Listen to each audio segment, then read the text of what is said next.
Welcome, everyone, and thank you so much for joining us today. I'm Bridget McAloon. I'm the Principal Researcher here at Victoria Law Foundation, and I'm excited to be hosting this Research Network event on how much legal is enough, exploring the dosage question. Before I begin, I'd like to acknowledge the traditional custodians of the land on which we meet today and recognise their abiding connection to this land, its waterways and community. The Office of Victoria Law Foundation is on the traditional lands of the Wurundjeri people of the Kulin Nation, and it is my privilege to pay respect to their elders and to all the generations of Wurundjeri people who have nurtured this land for over 50,000 years and continue to do so today. I also welcome elders and community members from other nations with us today. I'm privileged to spend my time living, playing and working today and 3 out of my 4 work days on the lands of the Wotjobaluk, Jadwa, Jadwajali, Wagaya and Jopalgok peoples. We believe that acknowledging the past is an essential step in building a better, more equitable future. We recognise the impact of colonisation, its legacy of injustice and the marginalisation of Aboriginal and Torres Strait Islander peoples. Victoria Law Foundation aims to break down the barriers to justice for all Victorians through our work in research, grants and education. We are committed to making a sincere and positive contribution to a better justice system for all of us, especially those vulnerable and in most need. Thank you again for joining us today. And today we're talking about dosage. I hope the pre-event poll got you thinking about what this means and what it can mean. So dosage, we are borrowing a term from health or repurposing a term from health that can help us think about how much legal is enough. A lot of public health thinking and framing is starting to be investigated for its applicability and usage within the justice sector, including a developing field of justice epidemiology, and dosage ties into that. It's a framing that can help shift our assumptions and usual patterns of thinking and ties nicely into the idea of meeting both need and capability when thinking about how much legal is enough. For who, under what circumstances, for what legal matters, and at what cost. Really, at its simplest, a dosage framework asks us to consider what is the minimum needed to help progress and resolve legal issues. A recent Measure for Measure research is a kicking off piece for this research network today. Measure for Measure is a foundational project for our new What Works research stream. The research is grounded in the growing field of people-centred justice. We shift the focus of justice systems from institutions to individuals, their needs, capabilities and lived experiences. The 66 initiatives surveyed in Measure for Measure provided legal support of varying dosages along a continuum of legal intervention and provision, from information, education and self-help through to advice, representation and integrated casework support. And varying professionals, both legal and allied, provided the legal dosages, including online materials, and I won't go into AI today. The initiatives were context-specific and adaptive. There was no single model of success. What was seen as effective practice took multiple forms and used multiple dosages. But the research also found that there remains limited evidence about how much and what types and combinations of legal support work best for different people and problems. The dosage question of just how much legal people need, in what form and from whom, is one frontier of research and evaluation critical to improving the provision and scaling of what works. And in particular, the question of what lower dose interventions, such as information, education and advice strategies, work to effectively meet some legal need, remains an open and potentially significant breakthrough in understanding what works. Provision of effective lower dose support for the many, including education, information, advice and self-help guides or tools, and including tech solutions, either as standalone or complementary to other forms of help, presents an opportunity to free up finite resources for others who need more complex, higher dose and integrated support.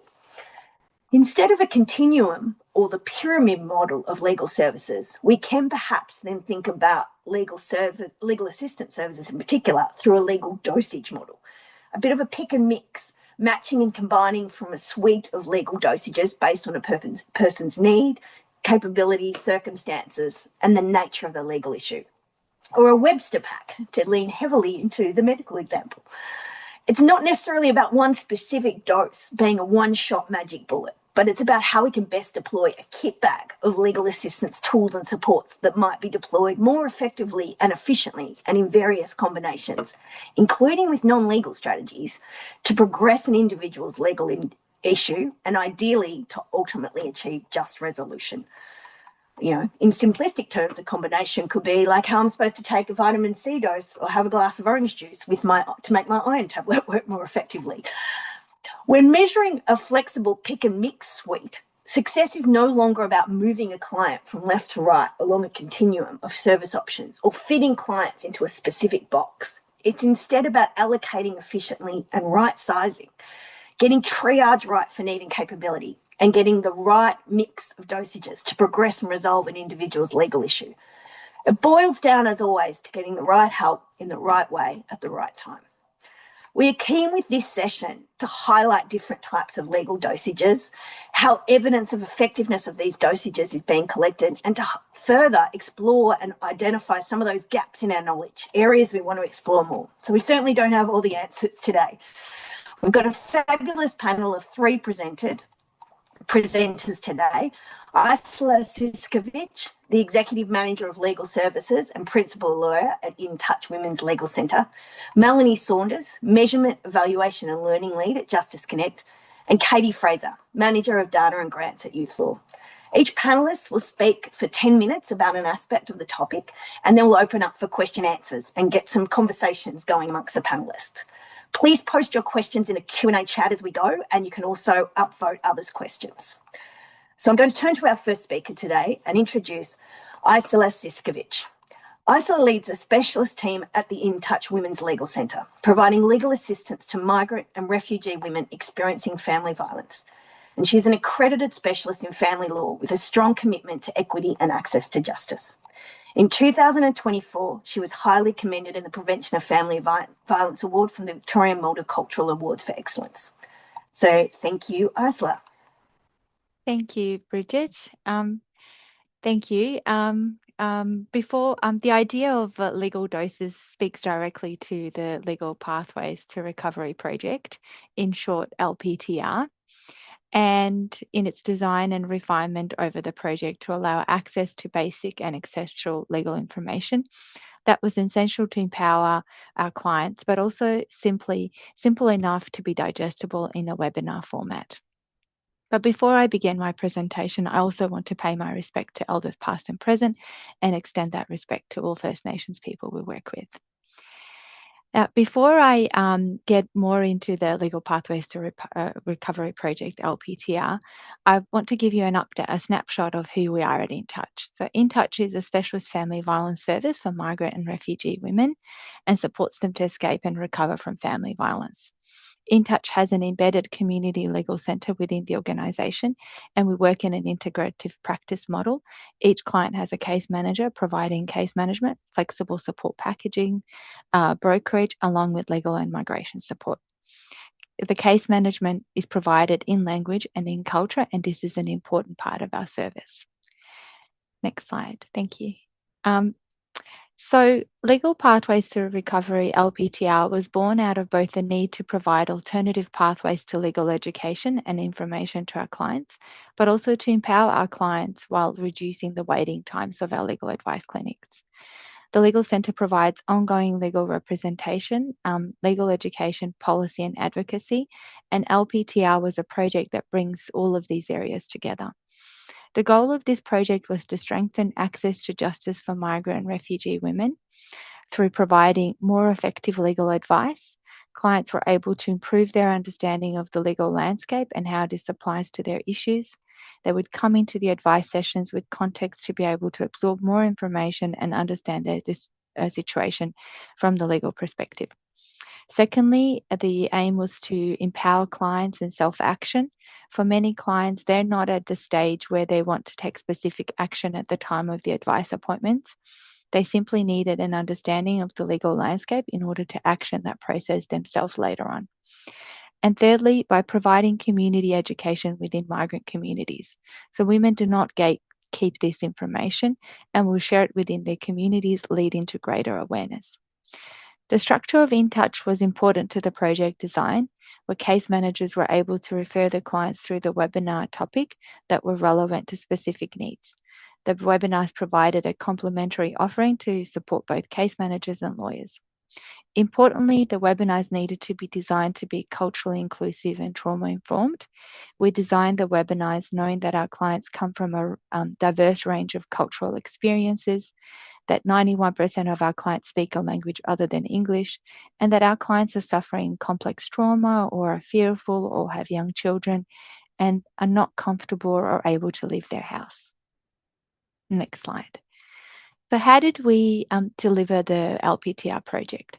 We ran a series of weekly webinars for 1 hour every Friday. There were 6 topics on rotation from our core areas of work, being the intersection of migration, family law, and family violence. We ran 64 webinars over the course of 2 years, providing information to 425 women. There was a 57% attendance rate, which is particularly strong for live webinars supporting people experiencing crisis and trauma. The webinars were run by lawyers, a trusted source of information.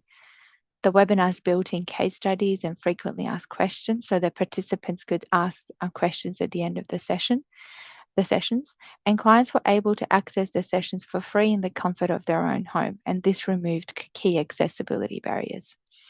The webinars were designed to provide a basic overview of the legal information to support understanding of legal advice, provide ability to take actions to protect themselves, property or visa status, and empower them to act independently. Importantly, the webinars were run with the assistance of an AI tool that had the ability to translate in up to 60 languages at the same time. And this offered much needed real-time accessibility of the information to the clients who largely have limited understanding of the English without the need to engage or coordinate specific language interpreters. And the AI tool is quite sophisticated, so it translated concepts rather than word-for-word translation. Next slide, please. We engaged a consultant to undergo an evaluation of the project, and the evaluation was able to speak directly into how important this pilot was, particularly in relation to how successful the project was in terms of legal dosing and the greater on-flowing impact of these doses of legal information. As mentioned earlier, most important to us in this project was distilling enough information to empower migrant women while keeping it simple and accessible enough to digest in 1 hour timeframe, but also giving the women ability to ask questions at the end. The evaluation found that LPTR achieved significant important outcomes for participants. As part of the webinar, we ran baseline and end of session polls, and this poll demonstrated statistically significant increases in participant knowledge of key legal topics and their confidence to make decisions relating to those topics. The gains were described as large in magnitude, with the knowledge gains were particularly notable for a brief educational offering. The evaluation of the project revealed significant increases in participants' self-reported knowledge of legal topics, and importantly, their confidence or capability to make decisions about these topics. And we will show you some examples shortly. Next slide, please. Not sure why it's so small. I'm sorry about that. I don't know why the writing is so small. In addition to these significant increases in knowledge of key legal topics, the participants also reported that in many circumstances, the information provided in this format gave the participant increased confidence to take the next step in their circumstance, steps that they were comfortable taking. This is significant. Thank you. This is significant, especially given the migrant client base. The webinars offered an intermediate source of information that kept clients engaged while waiting for an advice appointment, while promoting trust and confidence in our service and legal process. The webinars motivated capable clients to undertake steps to self-help or even undertake the process such as divorce themselves. Other clients, where they still needed more tailored advice, were more informed and prepared going into that advice appointment. Internally within the organisation, there were many benefits to the webinars as well. And this was largely unintentional, as we had considered our goals with only the clients in mind. but our case managers reported increased understanding of legal requirements for victim survivors and greater confidence to counter misinformation raised by clients. Some reflected that the LPTR strengthened their practice because the information informed their risk assessments and helped them better identify circumstances where a client needed legal assistance. The legal information appeared to be the correct dose for them all. Next slide, please. As part of the evaluation process, the voices of the clients were prioritized through emailed surveys and phone interviews. And this is where we discovered the true value of our webinars, the value of finding the right legal dose of information for the audience you're trying to reach. Here we see a direct quote from a participant who highlights how anxious a client can be before receiving legal information and the peace that they can feel when they understand how the legal process can help their situation. We also have a quote from one of our case managers who saw the real impact of understanding the big picture and slowing down and simplifying the process where they have limited understanding of the system. Next slide, please. And here are some examples of how the information provided in the webinars were able to translate knowledge into action, to understand their experiences, protect themselves, and give them confidence to take action. This was most clear, for example, through the divorce webinar, where participants were given the tools and confidence to attempt or complete the process by themselves, saving them time and money. Another participant was able to gain enough knowledge to go through a mediation process and receive a positive result. This is an impressive result considering the audience that we were trying to reach in these webinars, and really speaks to the idea that the right amount of information can really empower even the most vulnerable people in our society. Next slide, please.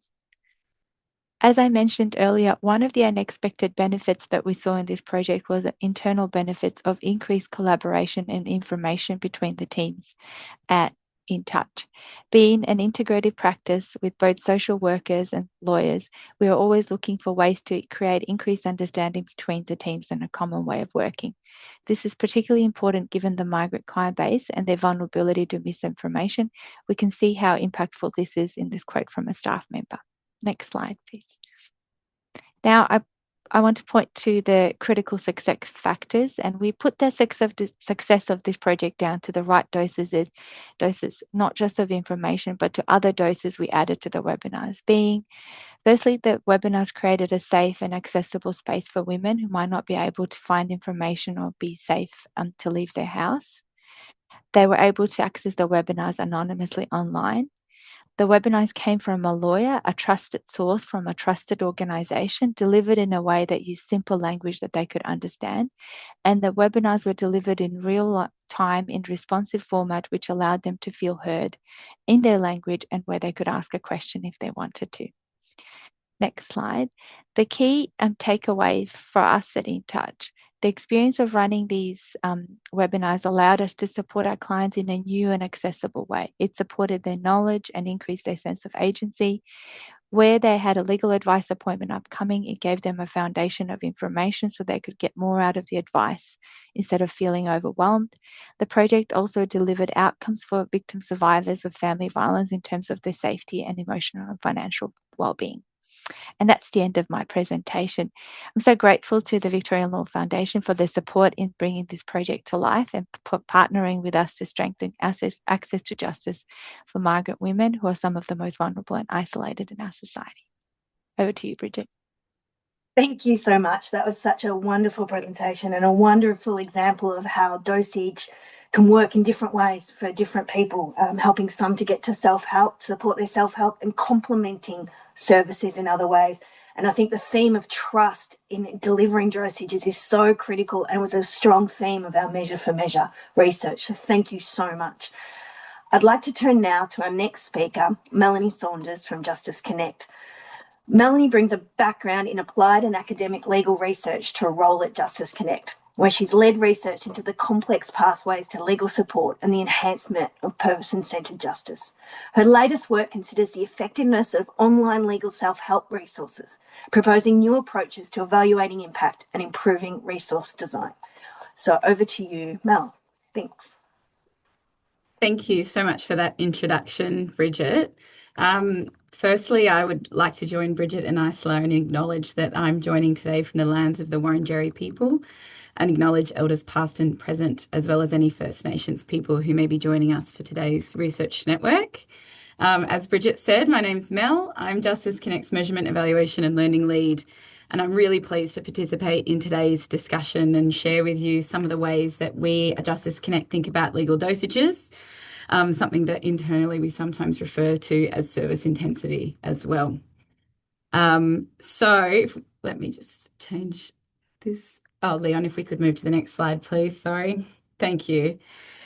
So I'd first like to spend a minute just framing this question in context of our service model at Justice Connect before kind of diving deeper into this research onto self-help resources.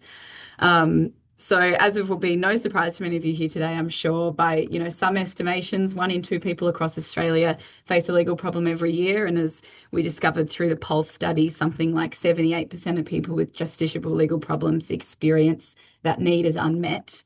So there is quite clearly a gap between the free legal services available and the extent of the problem.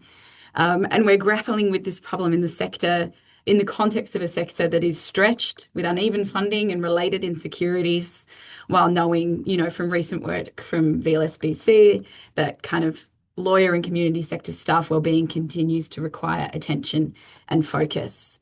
So, some time ago at Justice Connect, we started to take ownership of this challenge facing organisations like ours in recognising that we can't respond to this environment of crushing need using traditional one-to-one brick and mortar services on their own. And so we've since been on a journey which has included designing online solutions that can reach people at scale and allow us to be smart and strategic about how and where we're offering legal support. So as with direct service provision with digital channels, it's also true that not one size fits all. And as you can see on screen, represented in a diverse range of intensities or tailored dosages, we offer complementarily to our direct legal and integrated social work services. Our digital services operate across a spectrum of support. And so we use digital outreach to connect people with legal help, self-help resources and tools to provide information and personalised guidance at scale, and a service called Justice Connect Answers that delivers advice from a lawyer in a scalable online environment. And this allows us to match the intensity of support to client needs and problem complexity while reaching more people and making the best use of finite resources. And we also recognise that for some people, online solutions won't be the right approach, whether that's because of digital exclusion, problem complexity, or a need for wraparound support. And so ensure that all of our digital strategies have appropriate front doors to access further support as needed.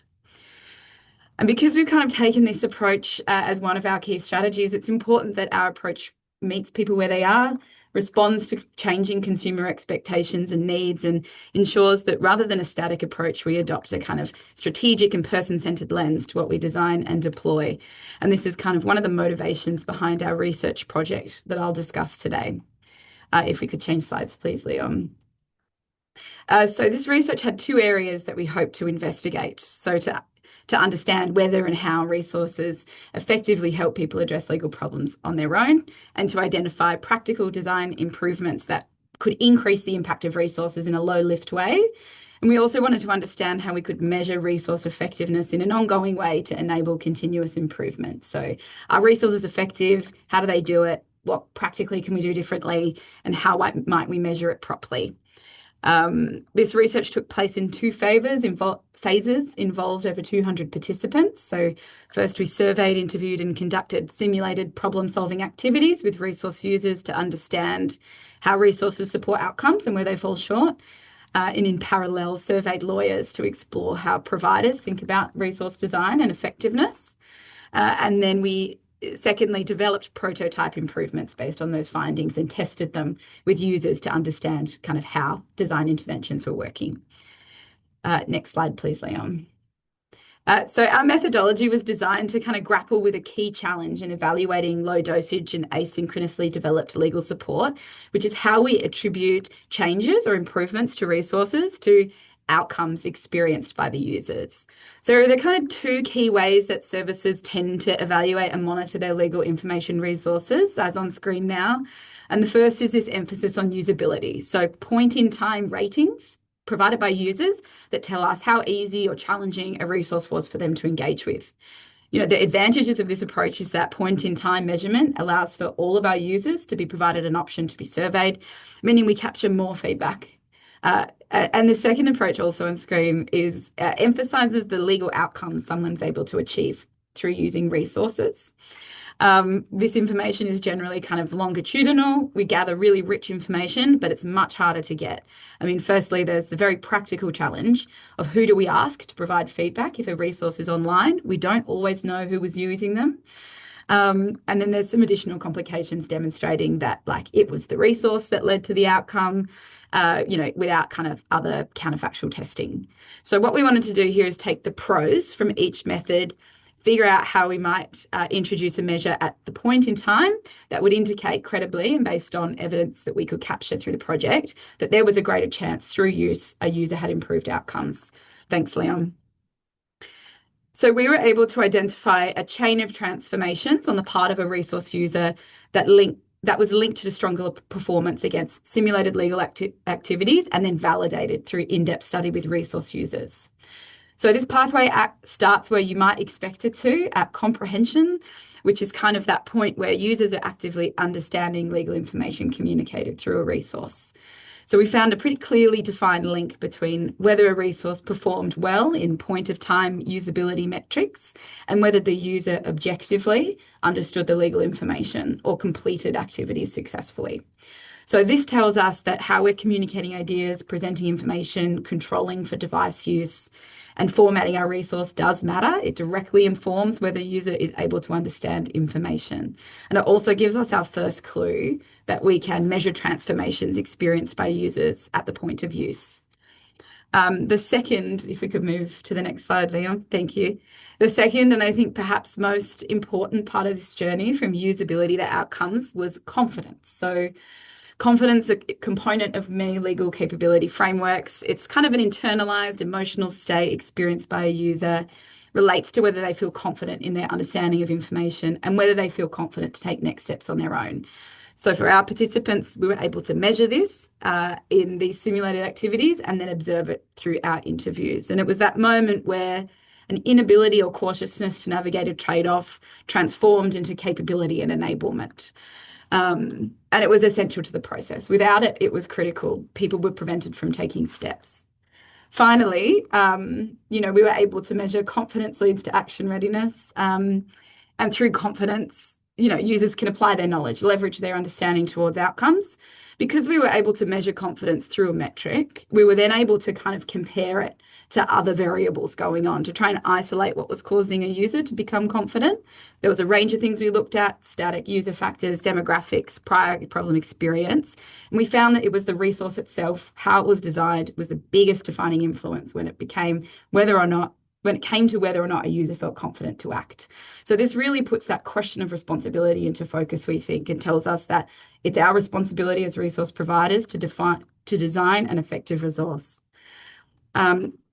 So these are kind of a preview. We'll move to the next slide, Leon, if you don't mind. This is a bit of a preview into the findings, which the remainder of the report will publish soon. We'll get into. But these findings have, I suppose, a range of implications for practitioners, lawyers, designers, communicators, evaluators. Firstly, on the evaluation side of things, confidence gives us a metric that we can capture at the point of use, but that also tells us a lot about the likelihood of achieving outcomes. So to effectively evaluate our resources, we need to be measuring how they transform user capability as well as how usable they are. Second, we were able to apply this knowledge to design interventions, found small changes that significantly uplift user capability. So confidence we can design for, and our report goes into precisely what those interventions are. And then finally, the research validates this impact of the low dosage intervention. So shows that low dosage is successful at building capability and addressing legal need at scale. So we'll be publishing the full report from you soon. And if anything sparks your interest, I hope to hear from you. But back to Bridget for now. Thanks, Mel. It's so exciting as an evaluator and researcher, and I can't wait for the full report. And I think positioning of that journey for measurement from usability to outcomes with that confidence is incredibly valuable in sparking more research and more evaluations of these lower dose ones. So thank you. I'm very excited for the full report to come out and to dive into that. So I'm going to jump across. I'm just going to encourage everyone to add to the Q&A chat if you can, and we can pick from those at the end of the session. But then I'm going to pass over now to Katie Fraser. So Katie brings over 20 years of experience across community legal education, sector development, outcomes measurement, and policy and advocacy roles, spanning generalist and specialist community legal centres, the Federation of Community Legal Centres, and National Legal Aid. She has a particular interest in legal needs research and has just completed a legal needs analysis for youth law. So passing over to you, Katie. Thank you. Thank you so much, Bridget. I would also like to acknowledge that I'm joining from the lands of the Aboriginal people, the Wurundjeri Woiwurrung people, and I'd like to acknowledge traditional owners of the lands I'm calling from, and also acknowledge the strength and resilience of young Aboriginal people, including some youth law clients. So today I'm going to be talking about what we've called depth and breadth, but that's really how we've been describing high dosage and low dosage legal services. So if I can go to the next slide. I'm going to start out just providing a bit of an overview of what youth law does. So just that mix of high dosage and low dosage services and the resourcing. I'll also talk about what data and evaluation shows about that work. And if there's time, I'm going to talk a little bit about this legal needs analysis I've just completed and provide some reflections on evidence-based strategic planning, how we decide what to focus on. And the next slide, please. So just a bit of context for youth law. We're in a period of change. We've got a new CEO, that's Lee Carney, who many of you will know, and they started in July last year. We've got some new board members. We've got a new strategic plan under development for the next 3 years. And we're also a really rapidly growing organisation. So we've now got 20 staff, and that's a big change. And we've also got some more funding for more early intervention criminal law programs, including a bail support program. So next slide, please. I don't have much on my slides. I'm going fast. So the core work is this absolutely gold standard work, which I know many CLCs who are here do. It's intensive, it's integrated, it's wraparound, it's social workers and lawyers working together, and they're supporting the most vulnerable clients. It includes outreach, it includes health justice partnerships. This is a high dosage service, but it's absolutely primo. Next slide, please. The other work in our service mix is legal information and advice. So that's primarily through a legal advice line, and some CLE services, which tend to be project-based. They are also excellent services, but they're much lower dosage. And we have a policy and advocacy role coming soon. And if you go to the next slide, please, this is sort of why I'm saying they're gold medal, but not solid gold. It's really about the resourcing. So you can see where youth law's resources and funding go. Most of our funding and budget go to the intensive solid gold services, and the low dosage services, they're part-time roles. They're very highly supported by pro bono, which covers at least one full-time position to staff our legal advice line. The funding tends to be short-term and a lot of student volunteers, and some funding from our university partner, RMIT. So that is basically how that mix is sort of represented within youth law. So the next slide, please. So I guess the big question is, what is working well and how do we know? Next slide, please. So we know quite a bit about the high dosage services because we spend time monitoring and evaluating that work. And this includes all of these things: closed file surveys by lawyers and social workers and clients, data analysis, reflection by workers and partners at key stages in the project. And we ask this question: did our work contribute to good legal outcomes? So really the reason we do that is because often this work is funded by philanthropic organisations. It's part of the funding requirement, and we always need ongoing funding. They're often innovative projects. Again, that's something that can be quite funder driven, and we really want to know if what we're doing is working and make changes as we go. Next slide, please. I'll just share some very quick sort of outcomes from some of our work. So first, the Early Intervention Crime Project, which is funded by VLSBNC for the 18-month period. This provides intensive legal help to young people who are at risk of getting a criminal record, so mostly for summary crimes. We take them on as clients. We provide intensive legal and social work support. This is casework, and we represent them in court seeking alternatives to conviction, so including diversion. We know from a mid-project evaluation that we're getting good outcomes, and looking at a sample of matters, and this is information from lawyers' closed file surveys, from case studies, client closed file interviews.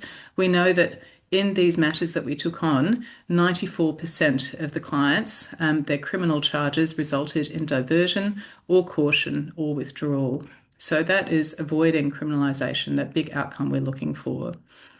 Going to the next slide. I just wanted to share a couple of things from a different project we did, and this was a service to provide intensive legal support to young people in out-of-home care in Ballarat, which is where we have another office. Just got some results popped up on my screen. So just a couple of things. This philanthropic funding is now ended, and we asked young people about what difference this service made in their lives as part of the project evaluation. One client said, "I was in court for a driving matter. The lawyer persuaded the court to give me the chance I needed. She got the ducks lined up. If she hadn't, I would have lost my license. But because she helped, I kept my license. This allowed me to go back to work and get my life back on track. I only got a fine." So that really is a significant outcome from a very high dosage service. So then turning to low dosage services on the next slide. We actually don't evaluate them, and there's reasons for that. I think it's because we've done it for a very long time. It's been part of our real core service. It's not project driven, it's not philanthropically funded. It's quite low cost, and it's just been a lower priority with very limited resources for evaluation. So I guess the question, going to the next slide, does it work? Well, we don't know, because we don't know what the outcomes of getting information or referral or advice from a legal helpline actually contribute to effective legal outcomes.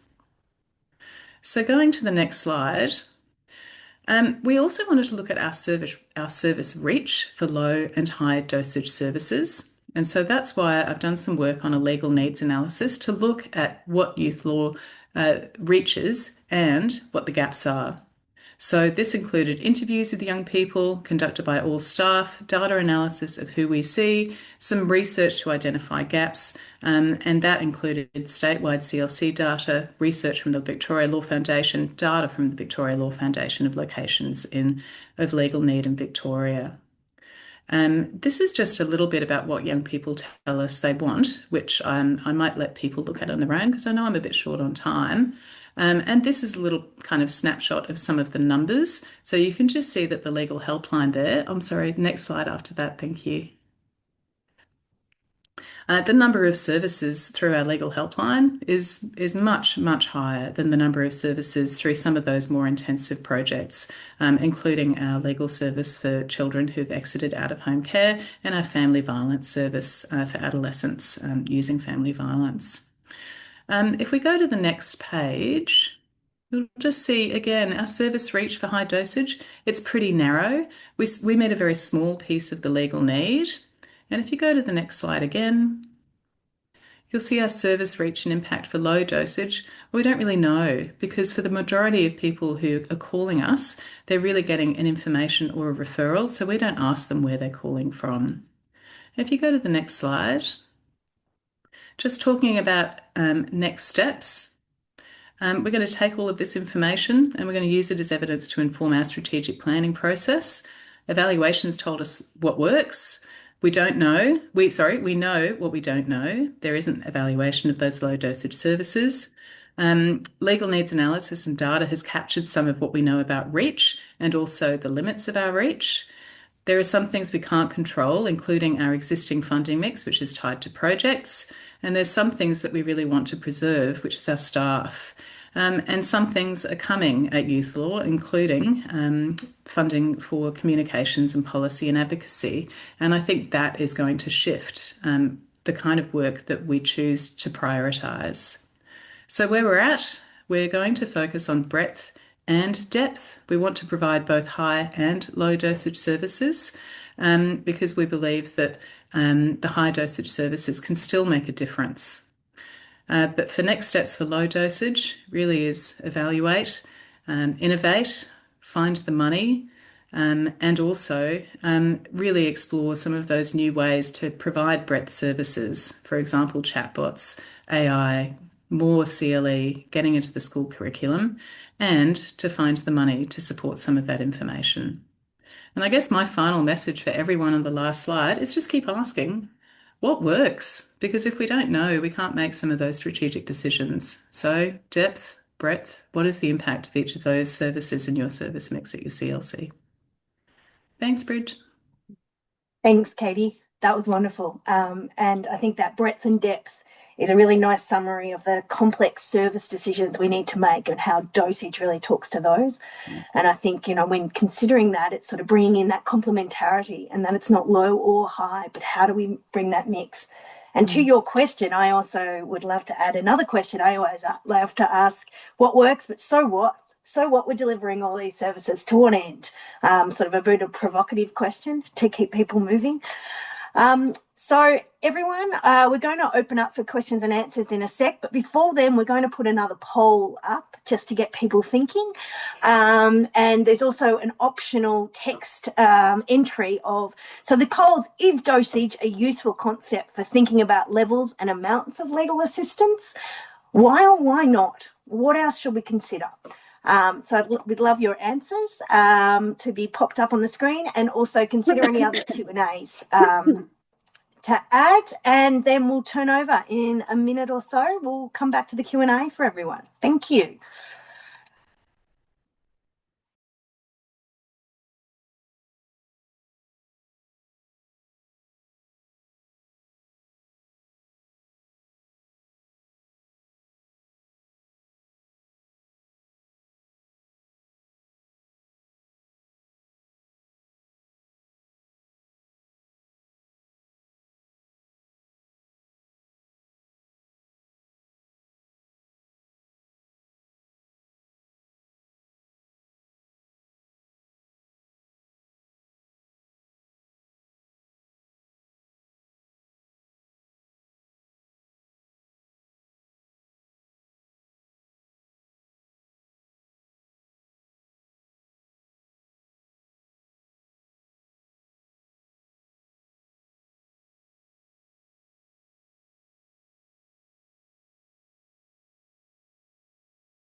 Thanks, everyone. So I'll turn over to the question. Just summarise the answers there. Is dosage a useful concept for thinking about levels and amounts of legal assistance? 92% said yes. And I won't go into the text message there, but that's a great finding, seeing as our research network is on that. I'm going to turn to the first question. It's one that Sarah has posed, and I thought I'll sort of branch off from that as well. But Sarah says, I'm interested in the idea that dosage is not just about legal support, but also about having the appropriate doses of safety, confidence, and trust, etc. What other factors should we be considering the dosage of? And I think particularly wanted to touch on trust as well. And how do you build trust in online resources, in self-help resources, perhaps in AI resources?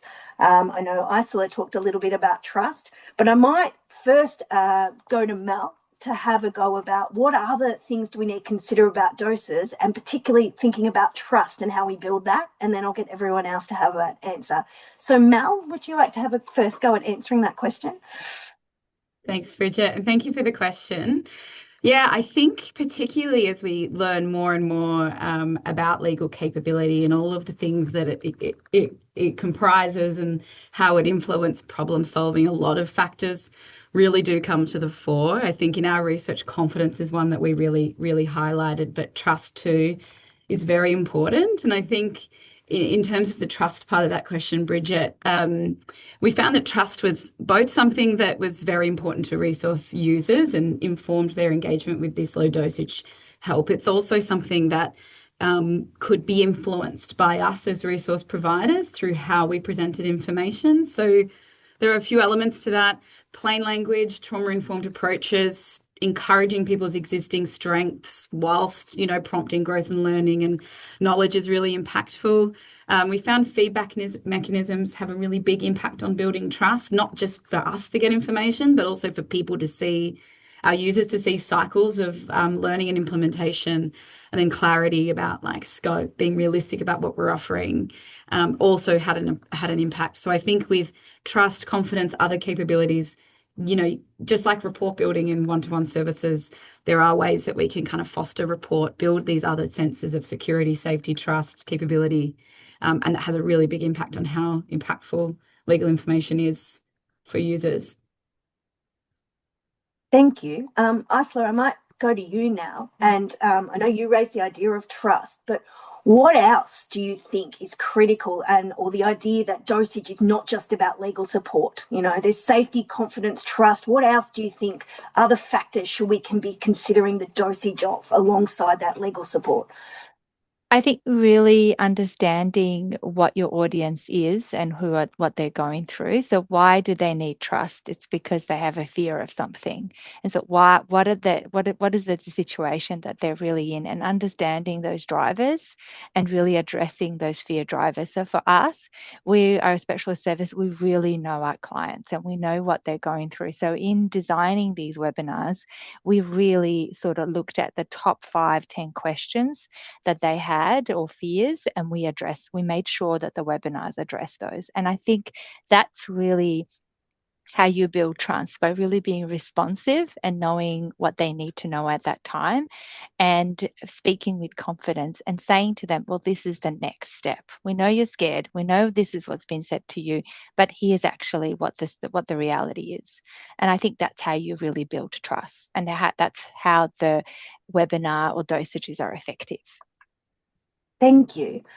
Katie, I might go to you now. And when you're thinking about this breadth and depth, and particularly, about increasing breadth, what other factors are you thinking about, and how are you thinking about building trust? There's obviously such a strong trust in those high intensity, high dose supports, but when you're thinking about the lower dose and who that's reaching, and how to expand, is trust coming up as a key topic for consideration? That's such a good question. I think it can be quite hard to establish trust when you're with a young person on the phone for quite a small period of time. And also when you're saying, well, actually, we can't help because that's not something that we do anything beyond information and advice for. And so we're going to refer you to another service, which they may or may not be able to access. So I think building trust in that short period of time can be really hard. And I also think that because of our relatively limited resourcing for the legal information and advice services, we are really dependent on pro bono lawyers. And those pro bono lawyers are they're amazing. And I'm in the office, most one day a week listening to them and seeing how they handle those calls. But they're also coming in often for a 6-week placement full time. And at the beginning, I can sort of hear that with the lawyer's confidence, the engagement with the client is, a little bit harder. And then by the end of a 6-week period of doing this, for full time, it's much better. And I think that relationship building over the phone is stronger. I think it's really important. I think we don't know where our clients are at in terms of trust. And I think it's really hard to build if you can't take every client on. And often it's information and referral. It's not even advice. Do they trust us after that? I think some of them wouldn't. It just feels like, it's so quick. It's so low dosage. On that topic of referrals, both to other services or perhaps internally, and I'll start with you, Katie. If a client does end up with a dosage that's too low, and they fit perhaps your eligibility criteria, how does your organisation recalibrate and escalate so the client gets a higher dosage? What's the supported transitions like for a client? Yeah. So within youth law, if they have an issue, a legal issue that we actually provide assistance with, it's within our casework guidelines. And it's an issue which is, has some level of urgency or seriousness, then we'll escalate it from, the person on the phone will escalate it from being an information or referral into being an advice. And as part of that, they take more detailed client information, including the question whether the young person is from out-of-home care, whether they're experiencing family violence. And for example, if they have experienced out-of-home care, they'll be referred into the out-of-home care legal pod program for ongoing support and casework. So that's for clients who fit our casework guidelines and our very specific program guidelines.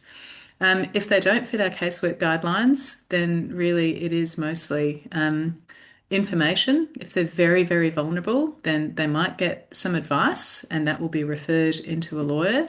But if it's an information only, for example, maybe about an employment law problem, they will be referred out. We don't know what difference that low dosage has made, if any, because of the lack of evaluation that we just haven't had resources, time, priority to do within our organisation so far.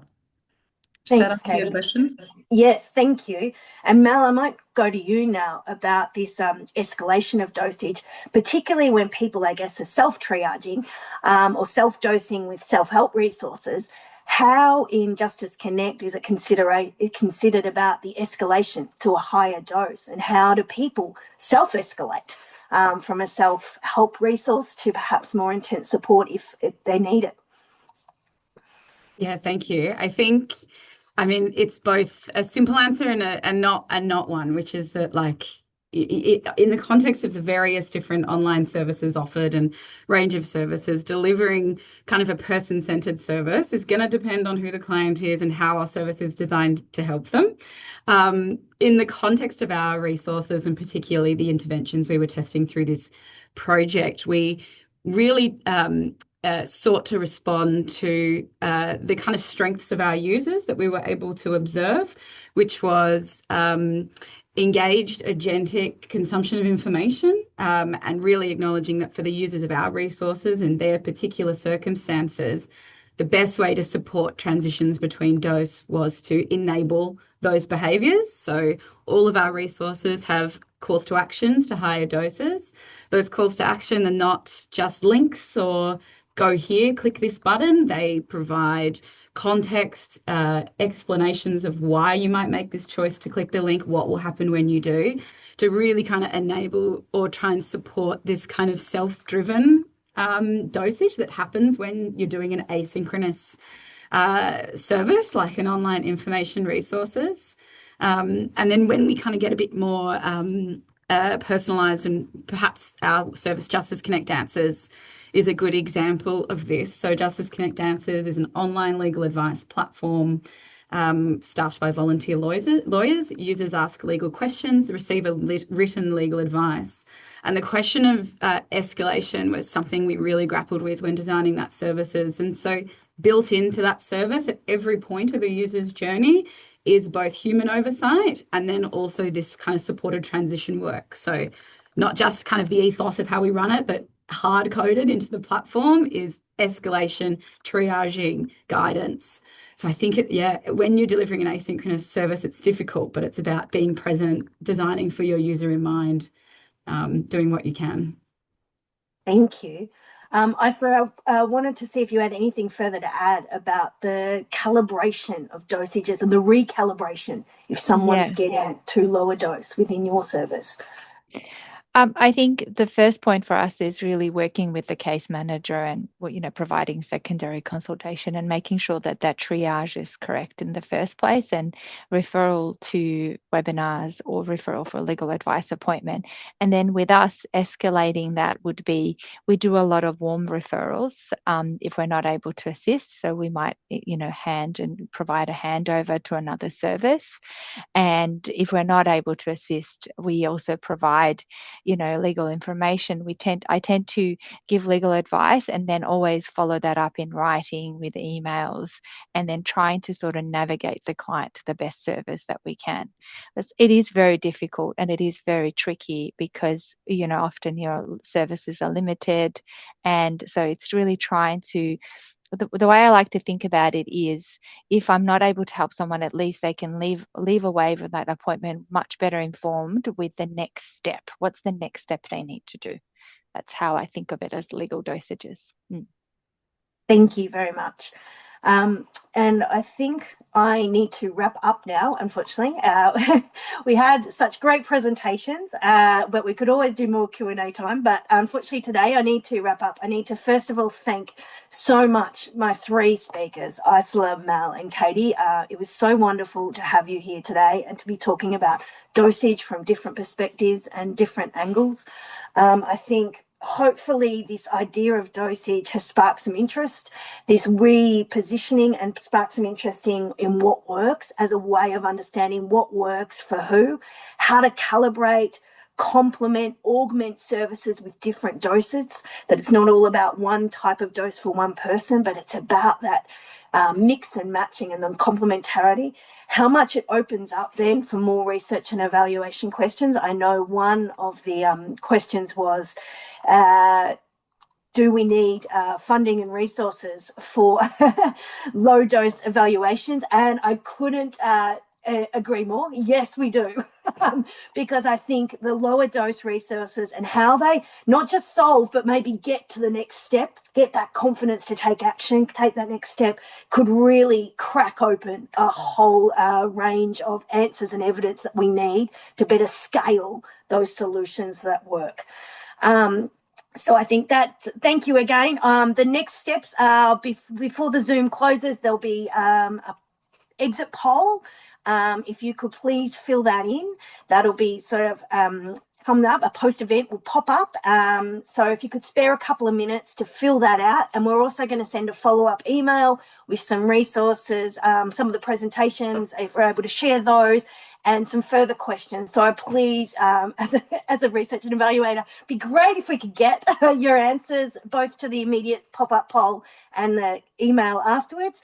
And with that note, I'd like to thank everyone again. Thank you so much for your attendance, and I hope you all have a wonderful Wednesday. It's turned chilly up here now, but it should be wonderful. So thank you, everyone.